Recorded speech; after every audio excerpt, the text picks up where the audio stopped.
Navsanket news, अचूक आणि निर्भीड बातमीचा नवसंकेत। आचार्य श्री वर्धमान सागरजी महाराज यांचे सल्लेखनापूर्वक समाधीमरण। सिद्धक्षेत्र कुंथलगिरी येथे सुरू होती यमसल्लेखना। परमपूज्य 108 आचार्य श्री सन्मती सागरजी महाराज यांचे परमशिष्य क्षपकराज परमपूज्य 108 आचार्य श्री वर्धमान सागरजी महाराज यांचे 11:34 सिद्धक्षेत्र कुंथलगिरी येथे 13व्या दिवशी सल्लेखनापूर्वक समाधीमरण झाले आहे। त्यांच्या समाधीमरणाची वार्ता समजताच संपूर्ण जैन समाज आणि भक्तगणांवर शोककळा पसरली असून वीर सेवादल परिवाराकडून त्यांना अत्यंत भावपूर्ण विनयांजली अर्पण करण्यात आली आहे। त्यांचा शिक्षक ते आचार्यपद असा होता जीवन प्रवास। आचार्य श्री वर्धमान सागरजी महाराज यांचे पूर्वाश्रमीचे नाव पायगोंडा असे होते। त्यांचा जन्म 3 जानेवारी 1951 रोजी निमशिरगाव तालुका शिरोळ येथे आदगोंडा पाटील आणि मुरदेवी यांच्या दाम्पत्यापोटी झाला होता। BA BEd पर्यंत उच्च शिक्षण पूर्ण केल्यानंतर त्यांनी इचलकरंजी नगरपालिकेत शिक्षक म्हणून काही काळ सेवाही बजावली होती। लौकिक जगाचा त्याग करत त्यांनी आध्यात्मिकतेचा मार्ग निवडला।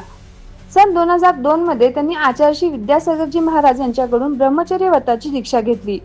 त्यानंतर 2 मे 2004 रोजी इचलकरंजी तालुका हातकणंगले येथे आचार्य श्री सन्मती सागरजी महाराज यांच्या सानिध्यात त्यांनी मुनी दीक्षा ग्रहण केली।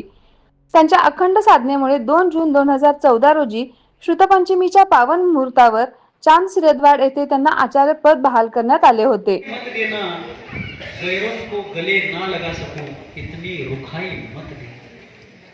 हो गई कविता, 2 पंक्तियों की कविता। अब हिंदी भाषा का मर्म जो जानते होंगे वे समझ गए। वे कहते हैं कि प्रभु मुझे इतनी ऊंचाई मत दे कि गैरों को गले ना लगा सकूं।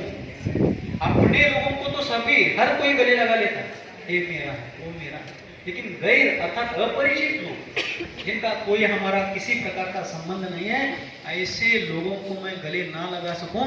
इतनी रुक्षता, इतना ओछापन, इतनी संकीर्ण वृत्ति मुझे कभी मत देना।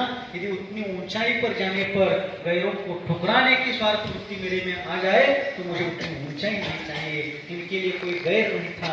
इतने आपल्या परिसरातील महत्त्वाच्या बातम्या पाहण्यासाठी आमच्या नवसंकेत न्यूज चॅनलला YouTube वर सबस्क्राइब करा आणि बेल आयकॉन प्रेस करा।